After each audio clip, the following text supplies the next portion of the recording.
وأحسن منك لم تر قط عيني وأجمل منك لم تلد النساء خلقت مبرأ من كل عيب خلقت مبرأ من كل عيب كأنك قد خلقت كما تشاء كتاب أنزلناه إليك مبارك ليدبروا آياته وليتذكر أولو الألباب. یہ کتاب برکت والی ہے جسے ہم نے آپ کی طرف نازل فرمایا ہے تاکہ دانش مند لوگ اس کی آیتوں میں غور و فکر کریں اور نصیحت حاصل کریں. اللہم صلی علی سیدنا محمد وعلی آل سیدنا محمد بعدد کل ذرۃ مئۃ الف الف مرۃ. سامعین و ناظرین کرام، السلام علیکم ورحمۃ اللہ وبرکاتہ. سامعین کرام، سورہ شورا آیت نمبر 10 حصہ 2. آج کا موضوع، کیا ہم نے صرف اللہ تعالیٰ کو اپنی منزل بنا لیا ہے؟ اس کے ساتھ آج کے سبق کا آغاز کرتے ہیں. سب سے پہلے گزشتہ سبق کا اعادہ ہوگا. وَمَا اخْتَلَفْتُمْ فِيهِ مِن شَيْءٍ فَحُكْمُهُ إِلَى اللَّهِ ذَلِكُمُ اللَّهُ رَبِّي عَلَيْهِ تَوَكَّلْتُ وَإِلَيْهِ أُنِيبُ.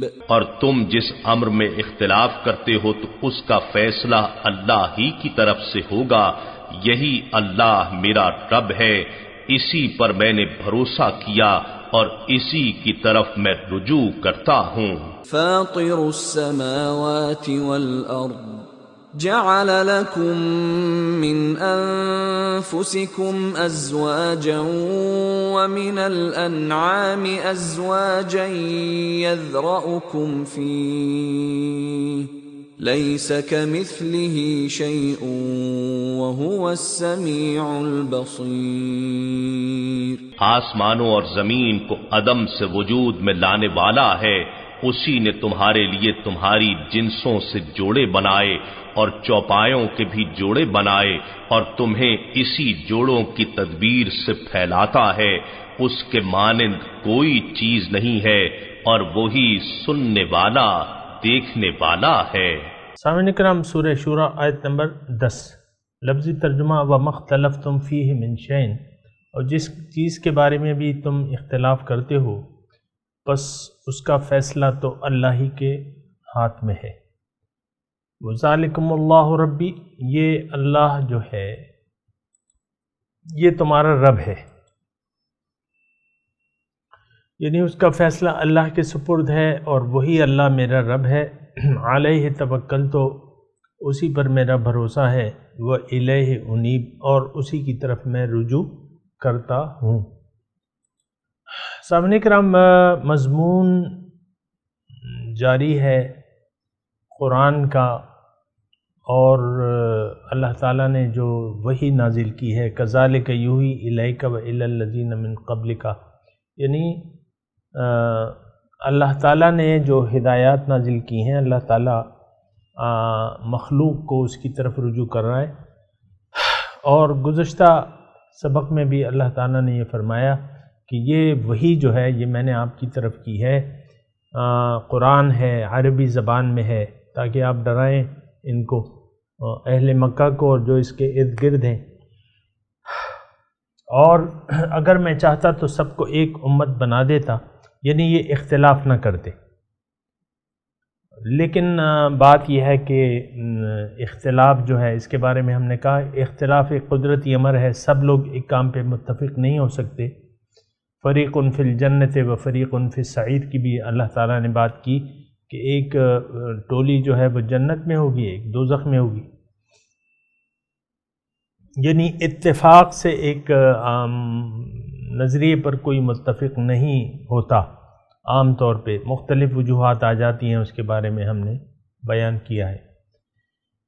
اور آیت نمبر 9، یعنی گزشتہ سبق میں اللہ تعالیٰ نے فرمایا ام اتخذوا من دونہ اولیاء، کہ ان لوگوں نے اللہ کے سوا اور لوگوں کو دوست بنایا ہوا ہے۔ فاللہ هو الولی وهو یحیی الموتى، اللہ تعالیٰ جو ہے فرما رہا ہے کہ میں ہی کارساز ہوں، میں ہی دوست ہوں، ساری طاقت میرے پاس ہے، میں سب کچھ کر سکتا ہوں، میری طرف رجوع کرو۔ آج کا جو سبق ہے وَمَا اخْتَلَفْتُمْ فِيهِ مِنْ شَيْءٍ فَحُكْمُهُ إِلَى اللَّهِ، اور جس چیز میں تم اختلاف کرتے ہو تو اس کا فیصلہ جو ہے وہ تو اللہ تعالیٰ کرے گا۔ اب اختلاف کیا ہے؟ سامعین کرام، دنیا میں بھی یعنی دنیا دار بھی ہیں، نیک لوگ بھی ہیں، یعنی ایک مادر پدر آزادی کے قائل ہیں، نفسانی خواہشات کے تحت جینا چاہتے ہیں۔ دوسرے وہ لوگ ہیں جو اللہ تعالیٰ کی طرف جن کا رجوع ہے، جو سمجھتے ہیں کہ نہیں، یہ زندگی ایک خاص مقصد کے لیے اللہ تعالیٰ نے ہمیں عطا کی ہے، پھر یہ خیر و شر کی جنگ جو ہے جاری ہوتی ہے۔ تو آج کا جو سبق ہے کہ بھئی تم میں جو اختلاف ہے اے انسانوں، اس کا فیصلہ تو سب سے بہتر تو اللہ تعالیٰ کرے گا، کیونکہ وہ یعنی احکم الحاکمین، سب سے بہتر فیصلہ کرنے والا ہے۔ یہ فیصلہ جو ہے، دیکھیں ایک بات تو یہاں بالکل واضح ہو جانی چاہیے کہ اختلاف یہاں اختلاف دین کی بات نہیں ہو رہی، یعنی جو ہم میں آج کل اختلاف ہے یا تفرقہ بازی ہے، وہ بھی مطلب یہ ہے کہ ایک حد تک جو ہے فَإِن تَنَازَعْتُمْ فِي شَيْءٍ فَرُدُّوهُ إِلَى اللَّهِ وَالرَّسُولِ، اگر یعنی یا ایھا الذین آمنوا اطیعوا اللہ واطیعوا الرسول وأولی الامر منکم فإن تنازعتم فی شیء فردوه إلى اللہ والرسول، ایمان والو اللہ کی اور اس کے رسول کی اطاعت کرو اور اپنے بڑوں کی جو اولی الامر ہیں، اور اگر تمہارا اختلاف ہو جائے تو پھر اس اختلاف کو فردوه إلى اللہ ورسولہ، اللہ اور اس کے رسول کے احکامات کے ذریعے ان کو اختلاف کو دفع کرنا چاہیے۔ لیکن سامعین کرام، یہاں اختلاف جو ہے یہ وہ مذہبی اختلاف نہیں ہے، یہ وہ انسانی یعنی جو مقاصد حیات ہیں یا جو شرک اور توحید والوں کی آپس میں کشمکش ہے۔ اللہ تعالیٰ فرما رہا ہے کہ اس کا فیصلہ میں، اس کے فیصلے کے لیے یہ قرآن میں نے نازل کیا ہے، نزل الکتاب علیک بالحق، یعنی خیر اور شر، نیکی اور بدی، نیکی کیا ہے، برائی کیا ہے، اس کا فیصلہ، یا توحید جو ہے انسان کو توحید یعنی انسان کا بیڑا پار لگا دیتی ہے، یا شرک کی کوئی گنجائش ہے، تو اس کا فیصلے کے لیے قرآن آیا ہے۔ قرآن کا ایک نام الفرقان بھی ہے، نزل علیک الفرقان، فرقان کا نام ہے، یعنی حق و باطل میں امتیاز کرنے والی چیز۔ تو یہ بس یہ نوٹ کر لیں کہ یہ اختلاف، دیکھیں میں آپ سے گزارش کرتا ہوں سامعین کرام، آپ جب بھی قرآن کا مطالعہ کریں تو سیاق و سباق سے باہر نہ نکلیں، نمبر ایک۔ پھر جو شان نزول کے وقت حالات ہیں اس کو بھی آپ نے مد نظر رکھنا ہوگا۔ اب 5 نبوی اس کا شان نزول ہے، اب وہاں تو صرف مشرکین ہی اختلاف کر رہے تھے حضور صلی اللہ علیہ وسلم سے، نبی کی ذات تھی، اور پھر جو مشرکین مکہ تھے جو حضور صلی اللہ علیہ وسلم کو بے دین قرار دیتے تھے، وہ لوگ تھے، تو ان لوگوں نے اختلاف کیا اور تکذیب کی، قرآن کی، وحی کے پیغام کی تکذیب کی، جیسا کہ ابو جہل نے کہا تھا کہ اے محمد صلی اللہ علیہ وسلم، ہم آپ کو نہیں جھٹلا رہے، لیکن جو تعلیم آپ لے کے آئے ہیں، جو پیغام ہے آپ کا، جو میسج ہے، اس کو ہم نہیں مانتے، وَلَكِن نُكَذِّبُ بِمَا جِئْتُ بِهِ۔ تو اس وقت سامعین کرام اختلاف، ایک تو اس وقت کو ذہن میں رکھیں۔ اچھا، دوسری بات یہ ہے کہ دین میں تو وہاں اس وقت اختلاف ہوا ہی نہیں تھا، حضور صلی اللہ علیہ وسلم کے زمانے میں منافقین مدینہ تھے، ان کا تو الگ، وہ دین میں اختلاف نہیں کرتے تھے لیکن وہ منافق تھے، تو ایسا اختلاف نہیں آیا تھا۔ یہ آیت تمام سامعین کرام مکے کی زندگی کے بارے میں ہے، مشرکین مکہ جو ہے دور جاہلیت ہے اور اختلاف حق و باطل ہے۔ یہ بات ذرا نوٹ کر لیں، وَمَا اخْتَلَفْتُمْ فِيهِ مِنْ شَيْءٍ فَحُكْمُهُ إِلَى اللَّهِ، تم جس چیز میں اختلاف کر رہے ہو اس کا فیصلہ تو اللہ تعالیٰ کرے گا۔ اب اللہ تعالیٰ نے فیصلے کے لیے قرآن نازل کر دیا ہے۔ یہ لوگ اگر آپ کی بات نہیں مان رہے، قرآن کو نہیں مان رہے، تو آپ کہہ دیجئے ذالکم اللہ ربی، یہ اللہ میرا رب ہے، میں نے تو اسی سے فیصلہ کرانا ہے، وہی حق، یعنی حق تو اسی نے نازل کیا ہے، وہی ہمارا خالق ہے، وہی ہمارے اور تمہارے درمیان ہے مشرکو فیصلہ، یعنی قطعی فیصلہ کرنے والا ہے۔ اب جو فیصلہ اس نے تو فیصلہ کر دیا، وَقَضَىٰ رَبُّكَ أَلَّا تَعْبُدُوا إِلَّا إِيَّاهُ، اور رب کا یہ قطعی فیصلہ ہے کہ اللہ کے سوا کسی کی بندگی نہیں کرنی۔ اگر تم لوگ نہیں مانتے اللہ تعالیٰ کے فیصلے کو تو یہ اللہ جو ہے یہ تو میرا رب ہے، ذالکم اللہ ربی علیہ توکلت، اس پر میرا بھروسہ ہے، پورا اعتماد ہے، اس کے فیصلے حق ہیں، اس کا بتایا ہوا راستہ حق ہے، تو میرا تو اسی پر بھروسہ ہے۔ تمہارا یعنی تمہارے جو معبود ہیں، یعنی یہ الفاظ تو یہاں نہیں ہیں لیکن یہ ہے کہ وہ تو باطل ہیں، حضور صلی اللہ علیہ وسلم ان کا ابطال کرتے تھے، یعنی یہ بات بھی بالکل واضح ہے۔ تو اللہ ذالکم اللہ ربی، یہ اللہ جو ہے یہ میرا رب ہے۔ اب رب کے معنی آپ کو معلوم ہے کہ رب معبود بھی ہوتا ہے، رب مقصود بھی ہوتا ہے، محبوب بھی ہوتا ہے، مطلوب بھی ہوتا ہے۔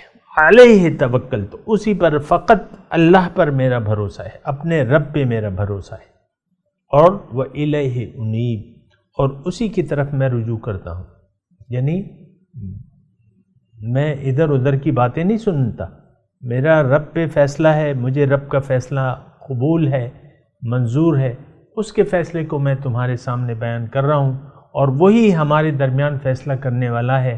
یہ قرآن حق ہے، قرآن فرقان ہے، تو میرا تو اس رب پر بھروسہ ہے، وَإِلَيْهِ أُنِيبُ، اور میں نے اسی کی طرف رجوع کیا ہوا ہے، اور وہ ایسی ذات ہے فاطر السماوات والارض، وہ زمین اور آسمانوں اور زمین کا پیدا کرنے والا ہے۔ جعل لکم من انفسکم ازواجا، وہ اس نے بتایا ہے، اس نے پہلے لفظی ترجمہ سن لیں، فاطر السماوات والارض، پیدا کرنے والا ہے آسمانوں اور زمین کا۔ جعل لکم من انفسکم ازواجا ومن الانعام ازواجا، اس نے بنائے ہیں تمہاری نفس سے بھی جوڑے اور تمہارے جو انعام چارپائے ہیں اس سے بھی جوڑے بنائے ہیں۔ یزرعکم فیہ، اور تمہیں یعنی تمہارے جوڑوں کو پھیلا دیا ہے اس زمین میں۔ لیس کمثلہ شیء، اس کی طرح کوئی چیز نہیں ہے، اس کی مثال کوئی چیز نہیں ہے، اس کی طرح کوئی چیز نہیں ہے، اس کی مثال نہیں ہے۔ وَهُوَ السَّمِيعُ الْبَصِيرُ، اور اللہ تعالیٰ سب کچھ سننے والا اور سب کو دیکھنے والا ہے۔ یہ بھی سامعین کرام اسی آیت کا تسلسل ہے جو ہم نے ابھی پڑھی ہے کہ وَمَا اخْتَلَفْتُمْ فِيهِ مِنْ شَيْءٍ فَحُكْمُهُ إِلَى اللَّهِ، یعنی اللہ تعالیٰ کو ہم اگر سامعین کرام ایک بات جو ہے یہ ابھی میں نے کہی نہیں ہے لیکن میں یہ کہہ رہا ہوں کہ ہم نے بھی ایک زبردست اختلاف کیا ہوا ہے، اور میں اس کا تذکرہ بغیر تو یعنی اس کا تذکرہ کیے بغیر تو رہ نہیں سکتا۔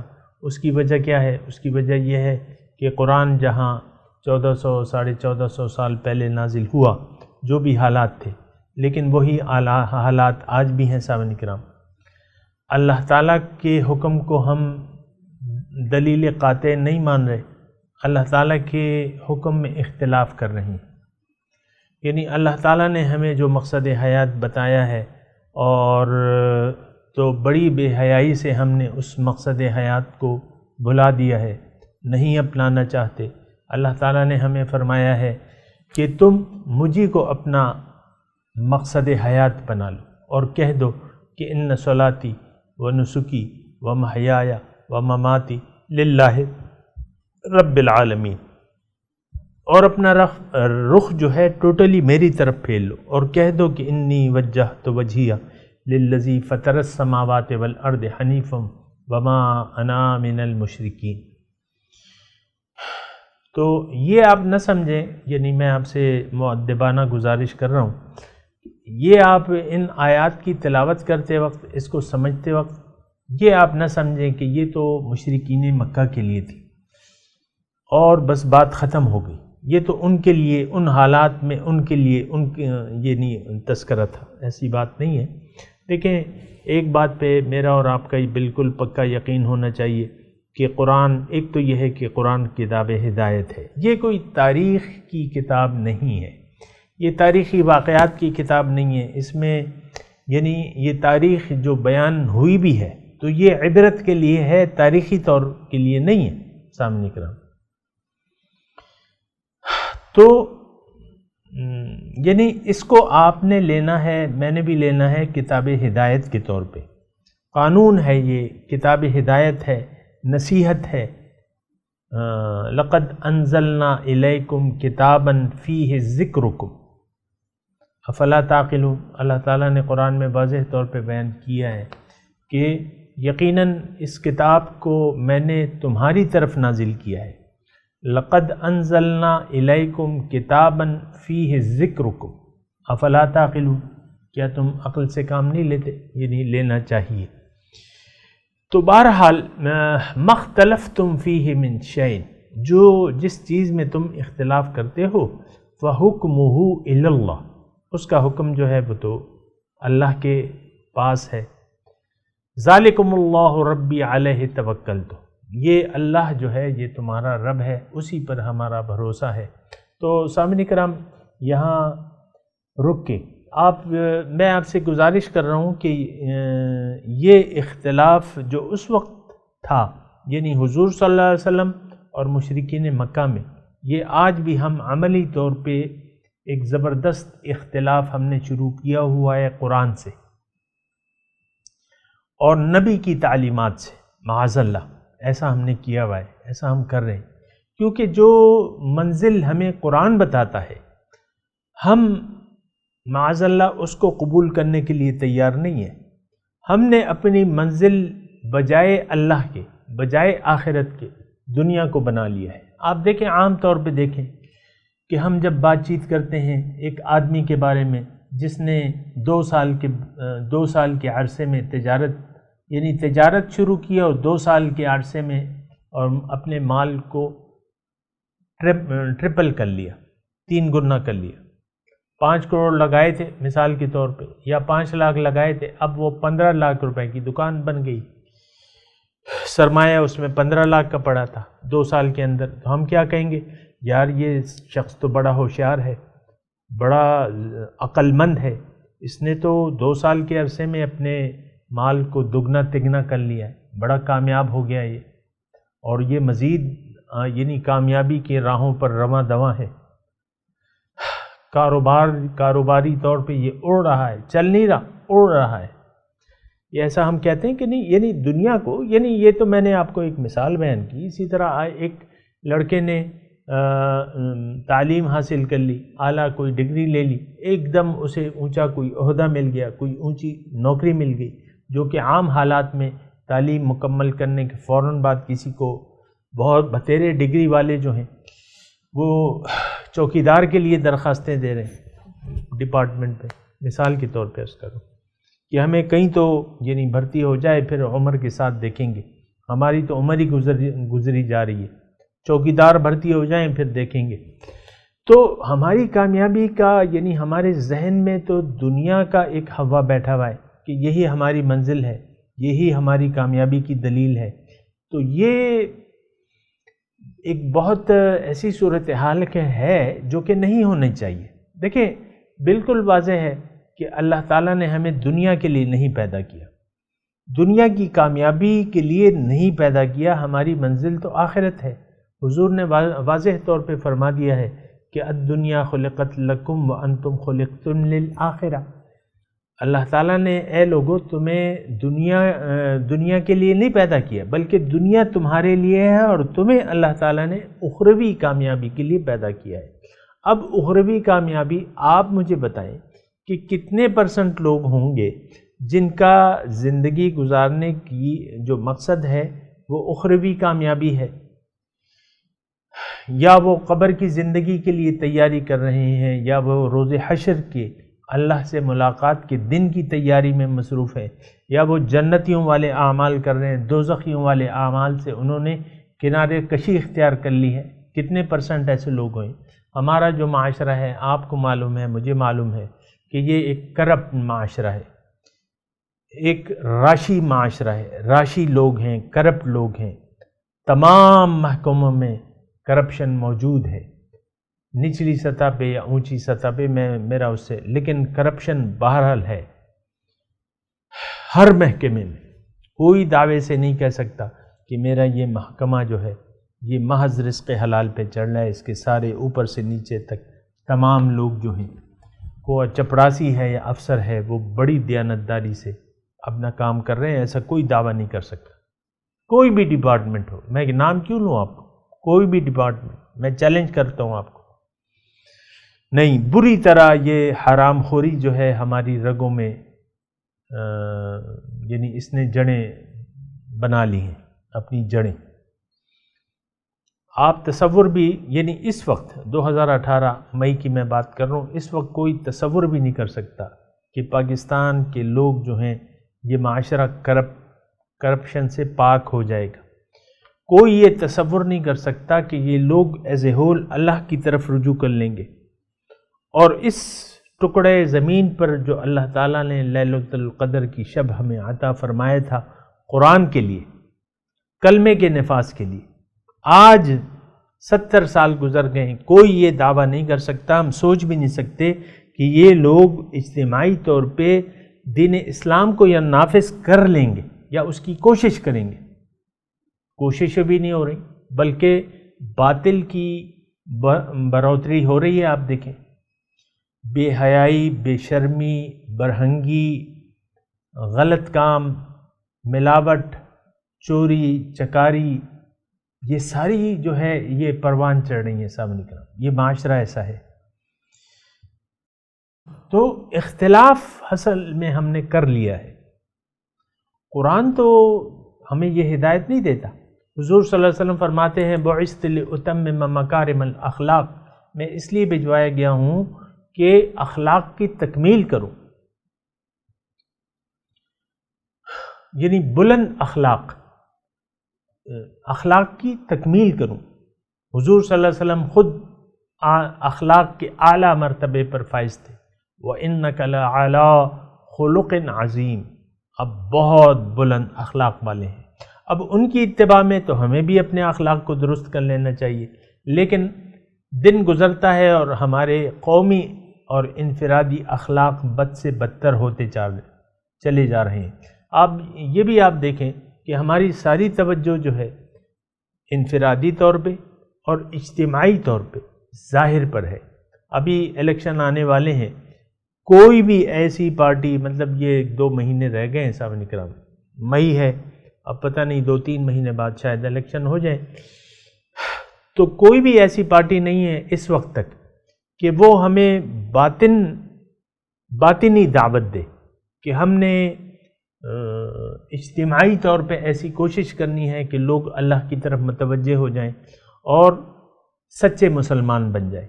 ہماری پارٹی کا منشور یہ ہے۔ نہیں، آپ منشور دیکھ لیں، ایک پارٹی کہتی ہے کہ ہمارا نعرہ ہوگا ووٹ کو عزت دو، دوسری پارٹی کہتی ہے کرپشن، ہم کرپشن مٹا دیں گے، تیسری روٹی کپڑا اور مکان کا نعرہ لگاتی ہے۔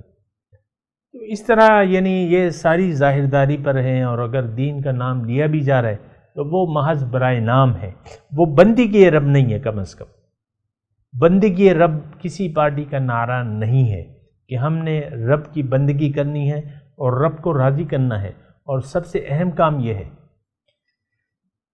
بہرحال یہ وَمَا اخْتَلَفْتُمْ فِي شَيْءٍ فَحُكْمُهُ إِلَى اللَّهِ، حکم اللہ کا، یعنی اللہ کا حکم نافذ کرنے کے لیے اپنے اوپر اور اس معاشرہ اجتماعی طور پر اللہ کے حکم کو تسلیم کرنے کے لیے تیار ہی نہیں۔ اختلاف ہے، میں یہ نہیں کہتا کہ نیک لوگ موجود نہیں ہیں، اچھے لوگ موجود ہیں، لیکن ان کے ساتھ اختلاف کرنے والوں کی ایک بہت کثیر تعداد ہے۔ اس دین کو ماننے والے حقیقی طور پر کم ہیں، لیکن سطحی طور پر اس کے ماننے والے میں مانتا ہوں اکثریت میں ہیں، لیکن زبان سے کہہ بھی دیا لا الہ تو کیا حاصل، دل و نگاہ جو مسلمان نہیں تو کچھ بھی نہیں۔ اب اللہ تعالیٰ یعنی اس آیت میں یہ بھی ہے ذالکم اللہ ربی علیہ توکلت، یہ اللہ میرا رب ہے، میرا اللہ پہ اعتماد ہے، بھروسہ ہے۔ وَإِلَيْهِ أُنِيبُ، اور اسی کی طرف میں رجوع کرتا ہوں۔ یہ صرف پیغمبر کی بات نہیں ہے سامنے کرام، میں آپ کو نوٹ کرا دوں، یہ قرآن پیغمبر کی اصلاح کے لیے نہیں آیا ہے، یہ امت کی اصلاح کے لیے۔ وَأَنزَلْنَا إِلَيْكُمْ كِتَابًا مُبِينًا، تمہارے لیے میں نے ایک واضح کتاب بھجوائی ہے۔ لَقَدْ أَنزَلْنَا إِلَيْكُمْ كِتَابًا فِيهِ ذِكْرُكُمْ، میں نے کتاب تمہارے لیے بھجوائی ہے، اس میں تمہارے لیے نصیحت ہے۔ تو یہ آیت جو ہے ذالکم اللہ ربی، یہ کہنا ہمیں چاہیے، یہ مسلمان کا نعرہ ہونا چاہیے۔ ہمارا نعرہ اس کے برخلاف ہے۔ اللہ پر ہمارا کوئی اعتماد و بھروسہ نہیں ہے۔ ہمارا بھروسہ کس چیز پہ ہے؟ یا بے ایمانی تیرا آسرا، یا رشوت یا کرپشن تیرا آسرا، بس یا جھوٹ یا فریب تیرا آسرا۔ یہ سارا آج کل یہ معاشرہ ایسا ہے سامنے کرام۔ تو یہ جملہ کم از کم ہمارا نہیں ہے، لیکن ہونا چاہیے کہ اللہ کو ہم اپنا رب تسلیم کر لیں۔ ذالکم اللہ ربی علیہ توکلت وإلیہ انیب، اور اسی کی طرف میں رجوع کرتا ہوں۔ وإلیہ انیب، اسی کی طرف میں رجوع کرتا ہوں۔ تو جناب یہ یعنی اس قرآن کی اس آیت کو بجائے اس کے کہ آپ مشرکین مکہ تک محدود سمجھیں یا رکھیں، اس کو اپنے اوپر اس کے آئینے میں اپنی تصویر دیکھیں۔ اختلاف ہے، زبردست اختلاف ہے، میں آپ کو کہہ رہا ہوں، یعنی قرآن کو عملی طور پہ نافذ کرنے میں یا سمجھنے میں ہمارا زبردست اختلاف ہے۔ قرآن کو نافذ کرنے کے لیے نہ ہم اپنے اوپر نافذ کرنے کے لیے تیار ہیں، نہ اللہ کو اپنی منزل بنانے کے لیے تیار ہے، نہ اللہ کو مقصود واحد بنانے کے لیے تیار ہے۔ تو اب اس کا نتیجہ کیا ہے کہ اللہ کو اپنا حکم ماننے کے لیے تیار نہیں ہے، اللہ تعالیٰ سے فیصلہ کرانے کے لیے، اللہ کی کتاب کے مطابق فیصلہ۔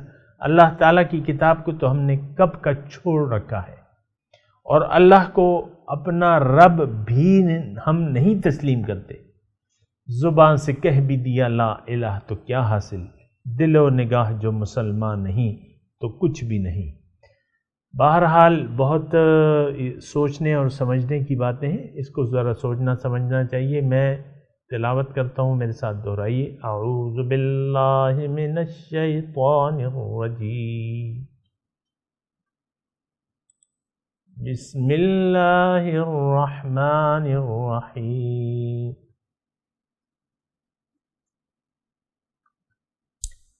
وَمَا اخْتَلَفْتُمْ فِيهِ مِنْ شَيْءٍ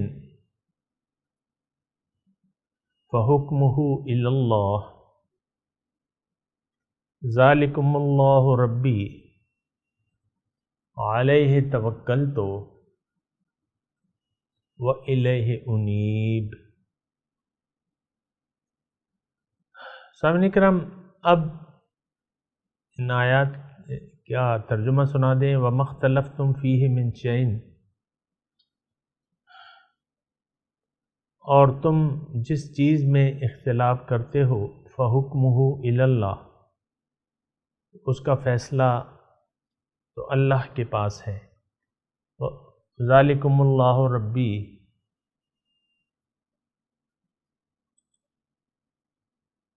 یہی اللہ میرا رب ہے، علیہ توکلت، اسی پر میرا بھروسہ ہے، وَإِلَيْهِ أُنِيبُ، اور میں اسی کی طرف رجوع کرتا ہوں۔ اب ان آیات کی تلاوت اور ترجمہ۔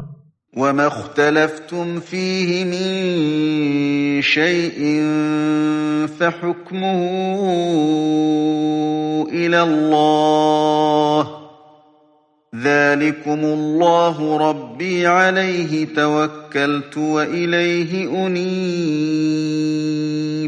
Whatever matter you differ about, its judgment rests with God. Such is God, my Lord, in whom I trust, and unto him I repent. سامعین اکرام، اس کے ساتھ ہی آج کے درس کا وقت اختتام کو پہنچا۔